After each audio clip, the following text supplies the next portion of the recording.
Hello students, welcome to Shubham lecturer channel.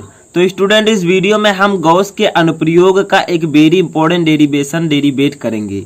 इस derivation का नाम है अनंत लंबाई के एक समान आवेशित सीधे तार के निकट वैद्युत क्षेत्र की तीव्रता। तो इसके लिए हम सूत्र की उत्पत्ति करेंगे चित्र की सहायता से। तो आप लोग वीडियो को लास्ट तक देखते रहिए, ये बहुत ही ज्यादा इंपॉर्टेंट है डेरिवेशन। तो चलिए देखते हैं कैसे हम इसे सॉल्व कर सकते हैं। तो सबसे पहले आपको डेरिवेशन करने के लिए पहले इसका फिगर समझना होगा, यानी कि इसका चित्र समझना होगा। तो इसको चित्र को कैसे बनाएंगे, पहले तो हम इसकी सहायता से जो क्वेश्चन में लिखा है उसकी सहायता से बनाते हैं। जैसे देखिए क्या लिखा है, अनंत लंबाई के एक समान आवेशित सीधे तार। तो हम लोग एक तार यहाँ पर बना लेते हैं, ठीक है। एक तार हम लोगों को बनाना है सीधा। तो देखिए हम लोगों ने एक तार यहाँ पर बना लिया है।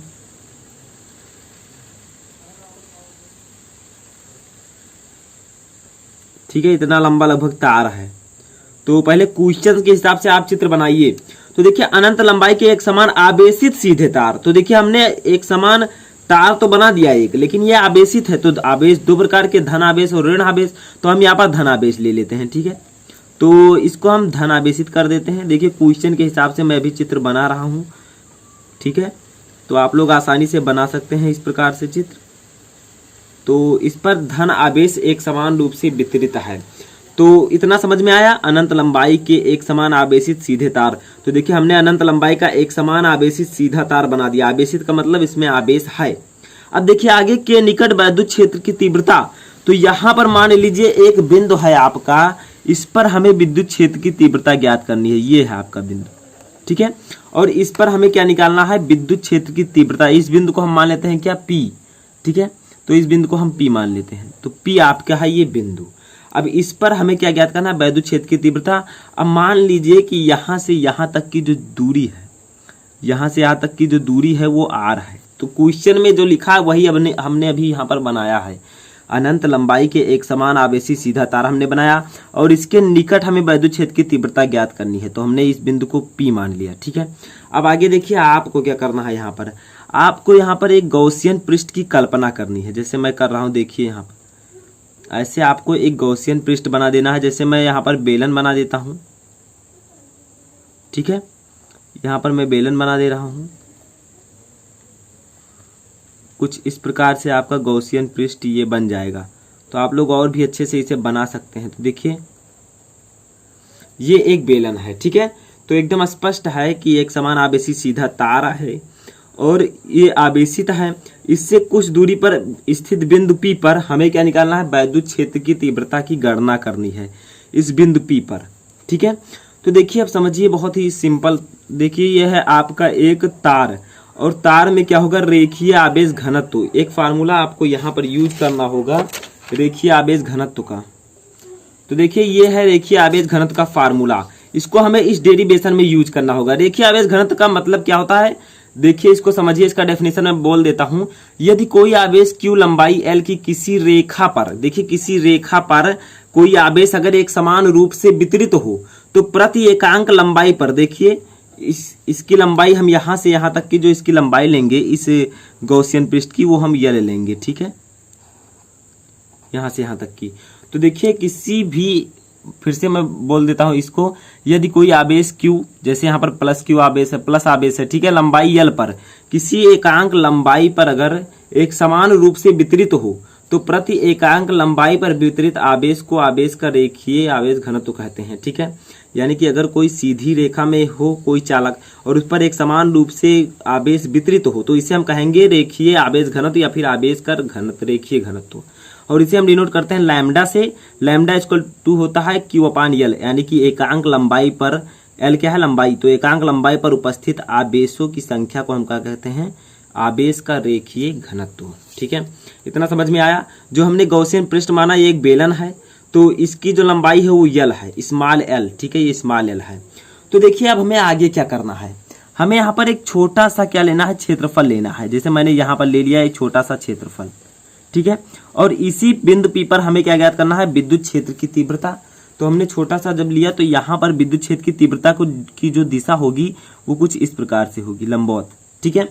और जो आपका यहाँ पर क्षेत्रफल की दिशा होगी, सूक्ष्म क्षेत्रफल की, वो DA इसी दिशा में होगी, ठीक है, E vector and D A vector, इस प्रकार से आपको लिखना है। ठीक है, तो समझ में आया। ई वेक्टर है यानी कि जो विद्युत क्षेत्र की तीव्रता है वो ई है और इसकी क्षेत्रफल जो है वो डी ए है। तो जब इस पर हम आवेश प्रवाहित करेंगे तो विद्युत बल रेखाएं निकलेंगी। जो विद्युत बल रेखाएं निकलेंगी वो इस चालक के लंबवत निकलेंगी। देखिए लंबवत जा रही हैं। ठीक है, तो विद्युत क्षेत्र की तीव्रता इस दिशा में होगी और डीए जो आपका होगा इस दिशा में होगा। और जो विद्युत बल रेखाएं निकलेंगी वो ऊपर से नहीं निकलेंगी ना ही नीचे से निकलेंगी। ठीक है, अगर मान लीजिए हम ऊपर से निकाल देते हैं इसको तो कुछ इस प्रकार से फिगर इसका बनेगा। यहाँ पर क्या होगा, यहाँ पर आपका डी ए वेक्टर होगा और यहाँ पर आपका क्या होगा, ई वेक्टर होगा। तो अगर मान लीजिए हम ऊपर से निकाल देते हैं, ठीक है, किसी मान लीजिए एकांक क्षेत्रफल हम यहाँ पर हमने ले लिया है, छोटा सा ये एकांक क्षेत्रफल है जैसे हमने यहाँ पर लिया। ठीक है, और यहाँ पर हम पूछे कि विद्युत बल रेखाएं निकलेंगी तो नहीं निकलेंगी क्योंकि ये एक दूसरे के लंबवत हैं। जैसा कि आपको पता है कि phi E equal to E into D A होता है। ठीक है, E vector into D A vector close integration. तो जब ई इंटू डी ए होता है तो E D A cos theta जब हम करेंगे तो कॉस थीटा की वैल्यू अगर हम यहाँ पर 90 डिग्री रखेंगे, देखिए 90 डिग्री पर है, तो जब 90 डिग्री रखेंगे तो कॉस 90 का मान जो होता है 0 होता है। ठीक है, तो आपका 0 पूरा आ जाएगा फाई ई जो वैद्युत फ्लक्स है। तो इसीलिए जो वैद्युत बल रेखाएं हैं, वैद्युत फ्लक्स हैं, वो ऊपर की तरफ जाएंगी ना नीचे की तरफ जाएंगी, ये इस चालक के लंबवत जाएंगी। जैसे मैंने इसमें कहा कि बिंदु P पर जो है इसकी वैद्युत क्षेत्र की तीव्रता ई है और ये क्या है, डी ए है। ठीक है, इतना समझ में आया। और एक फार्मूला जो मैंने बताया वो भी आप लोग याद रखिएगा। यहाँ पर इस फार्मूले को याद रखिएगा, लैम्डा इक्वल टू क्यू अपान यल। तो ये आपका इसका चित्र बन जाता है। अब अगर बात किया जाए इसका तो ये है आपका गॉसियन पृष्ठ। ये जो बेलन है इसको हम क्या कह सकते हैं, गॉसियन पृष्ठ, गॉसियन पृष्ठ। ठीक है, समझ में आया। तो चलिए अब हम डेरिवेशन करते हैं। चित्र आपको समझ में आ चुका होगा। तो डेरिवेशन हमें करना है तो सबसे पहले हम क्या करेंगे, हम यहाँ पर नियम लगाएंगे, गॉस का प्रमेय लगाएंगे। ठीक है, तो वैद्युत फ्लक्स की परिभाषा पहले हम लिख देते हैं। वैद्युत फ्लक्स की परिभाषा से, ठीक है, तो वैद्युत फ्लक्स की परिभाषा से अगर हम लोग देखें तो हम लोगों को पता है कि फाई ई इक्वल टू होता है, phi E equal to close integration E into D A vector. ठीक है, इतना आपको समझ में आया। अब आगे देखिए क्या होता है। जब हम इसको कॉस थीटा लिखते हैं तो ये क्या हो जाता है, close integration E D A cos theta. ठीक है, वेक्टर को जब हम हटाते हैं तो फाई ई आपका इतना आ गया। फिर से अब देखिए आगे हम कैसे सॉल्व करेंगे इसे। तो देखिए अगर यहाँ पर आप देखिए थीटा बराबर कितना रखा जाएगा, 0 रखा जाएगा क्योंकि ई और डी ए के बीच में कोण क्या है, ये दोनों एक दूसरे के समांतर हैं। तो यहाँ पर जो कोण होगा वो 0 होगा। ठीक है, तो ई इंटू डी ए के बीच क्या कोण है, 0। तो अगर हम यहाँ पर थीटा इक्वल टू 0 डिग्री रखेंगे, ठीक है, तो कॉस 0 का मान कितना होगा, चलिए हम यहाँ पर देख लेते हैं। तो phi E equal to close integration E D A और कॉस 0, तो कॉस 0 का मान जो होता है आपका वो 1 होता है। ठीक है, तो कॉस 0 पहले हम लिख देते हैं, कॉस 0 डिग्री।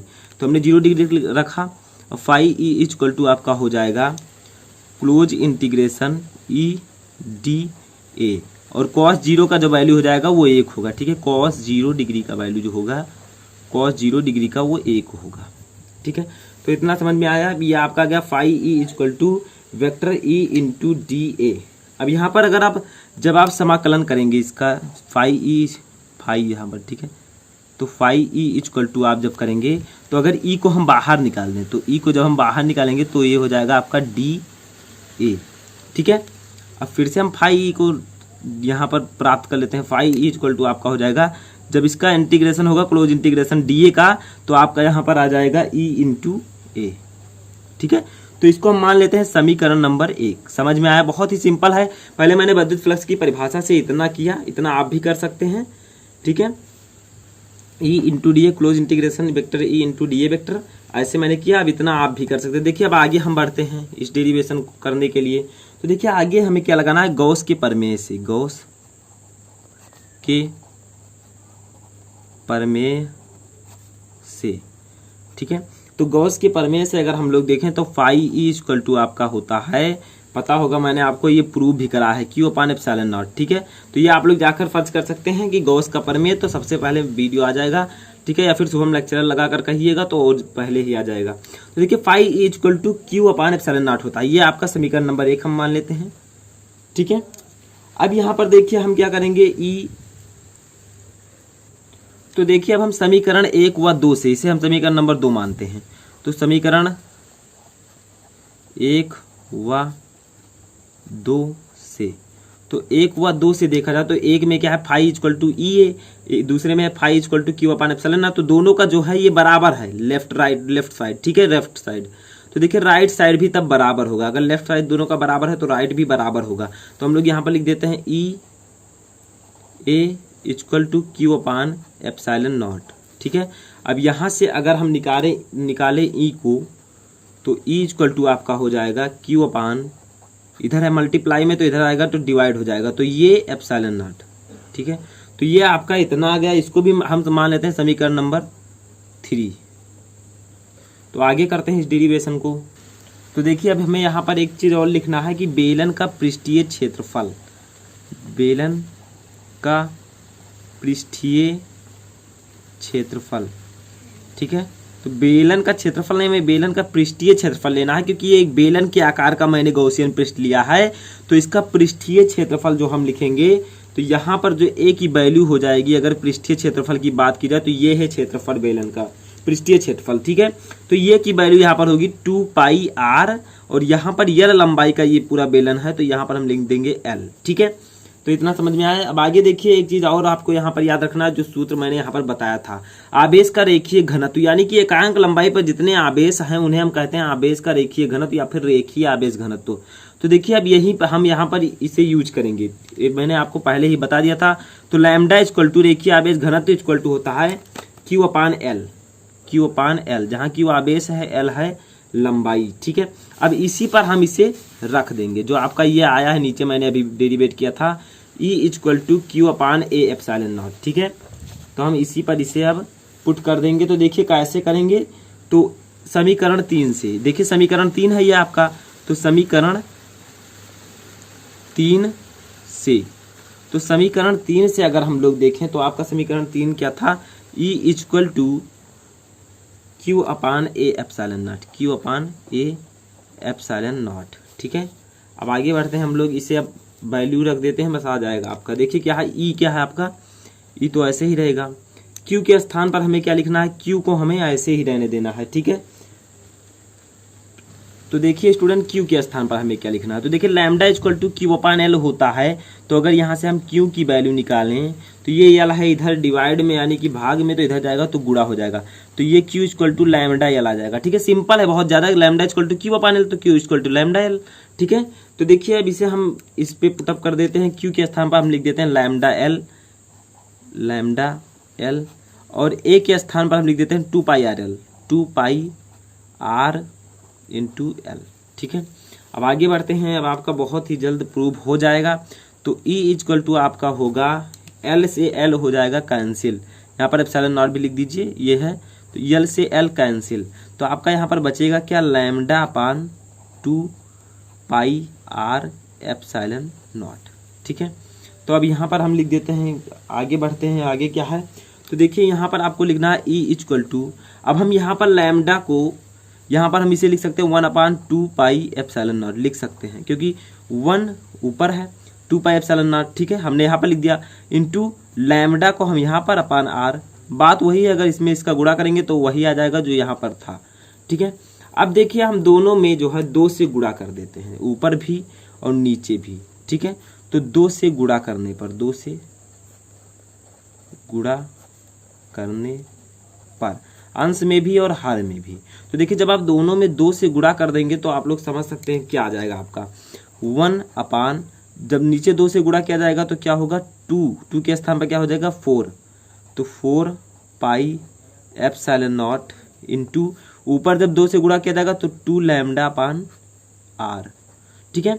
तो यही है आपका जो हम लोग प्रूफ कर रहे थे अब तक, यही आपका आंसर आ गया। इसी को हम लोग डेरिवेट कर रहे थे कि अगर अनंत लंबाई के एक समान आवेशित सीधे तार के निकट जो वैद्युत क्षेत्र की तीव्रता का फार्मूला होगा वो यही होगा। E = 1/4 pi epsilon naught 2 lambda upon R. यहाँ पर लैम्डा ऊपर अंश में और हर में हमने 2 से गुणा कर दिया, इतना आपका आ गया। ठीक है, दोनों में किया तो बराबर है। तो देखिए अब हम इसे अगर वेक्टर रूप में लिखना चाहें तो लिख दीजिए वेक्टर। वेक्टर का मतलब सदिश रूप में। ठीक है, सदिश रूप में अगर हम इसे दिखाना चाहें तो कैसे दिखा सकते हैं? तो सदिश रूप में अगर आपको दिखाना हो तो ई को क्या लिखना होगा? हमें ई वेक्टर लिखना होगा। तो E vector = 1/4 pi epsilon naught into 2 lambda, lambda के ऊपर क्या लगेगा? Vector upon are.